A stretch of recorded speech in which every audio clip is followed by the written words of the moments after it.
Hello. So, welcome parents. I hear you have some questions of what happens to your sweet little one as they go from being in utero to being here earthside. So, there's four kind of major things that I like to chat about that happen. There's lots of things that happen, but these are the four major ones that happen as baby goes from utero to earthside. So I like to start off with the respiratory system because this is often the first thing that everyone in the room is listening for, which is the newborn's first cry. That first cry is really big to hear because what it's actually doing is taking the newborn that lived in the mom's birthing person's belly, which they had fluid-filled lungs in there because they are in amniotic fluid, which is all filled in their respiratory system and kind of protects them as they're in there. And when they come out, as they're going through the birth canal, that fluid is squeezed out. Not all of it, but a lot of it is squeezed out. In a C-section, it can vary a little bit because the squeeze isn't as intense. So their first initial cry to inflate things might be a little different. But as they're going through the birth canal, that fluid is squeezed out. And as they come out, they take their big first initial breath. That inflates their lungs. And then, while expelling any other fluid. And then gas exchange begins to happen as they begin to breathe. So it's really, really amazing and really cool. And as that gas exchange happens, something else is happening in their circulatory system, which is kind of where I want to go next. So while they're in utero, they are getting all of their gas exchange via the placenta, which is attached to the birthing person's uterine wall. The biggest thing, the difference between you and I's heart and how our blood flows in our body and how a newborn, and how a fetus in the mom, the difference there is the fetus has 3 shunts that are placed within their body. One of them is kind of over by the liver.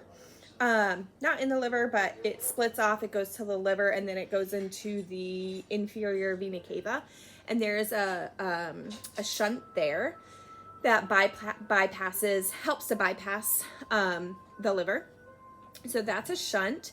And then as you go up, there is another shunt called the foramen ovale that helps to bypass the lungs. So what we want to do is we want to bypass the lungs. We don't want to send any blood into the lungs because the lungs, as we know, are fluid filled.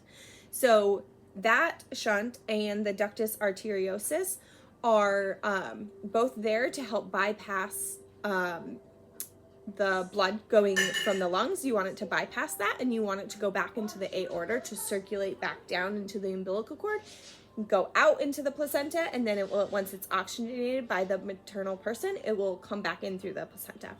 So it can be a little bit confusing, but the 3 things to really know are that there are 3 shunts, and those 3 shunts have to close when baby comes out in order for them to have a circulatory system like you and I have. Those shunts, as the lungs inflate, pressure increases. That helps to close those shunts. So those will begin to close as the umbilical cord stops pulsing or gets clamped. And that also helps for them to transition from utero into utero to earthside. So yeah, that's a big thing about the circulation. The 3 shunts need to close. Most of them close on their own. There are certain cases where they don't close, but most of them, it's just a natural process that we all go through that happens. The ductus arteriosus usually closes 3 to 4 days. The foramen ovale can take several months to close. And then the ductus venosus takes about a week to fully close. And that leads us to our next thing, which is making sure that our newborns are kept warm. As the little one goes from a really warm environment to a really cold environment, their body temperatures can drop. One thing to know is that when they come out, the hypothalamus is activated, and that oxygenates the lipids in the body, which produce heat. So those heat, the lipids that now have heat, get circulated around the body to keep the baby warm. One of the main things about making sure baby is warm is putting them right onto the maternal person or on their partner to get skin to skin. That transaction will help to keep baby warm and help them to stabilize themselves. So that's really important. You don't want to have them be born and kind of plop them over there on a table. You want them to be skin to skin. And then the other really big thing that happens is the baby's glucose. You hear a lot of times like, don't wake the sleeping baby, and that's actually can be really harmful to baby because they have a hard time regulating their glucose levels because the glucose levels are stored in their bodies when they're in utero, but when they come out, depending on their birth, depending on their gestational age, depending on how big or small they were, they might not have as much of that stored. So they need that. They need their food in order to start storing it up and create glucose. Hold on one second. Oh, so sad.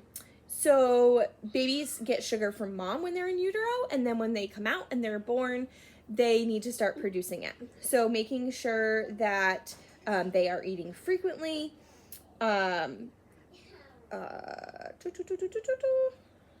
Sorry, I'm just losing my train of thought.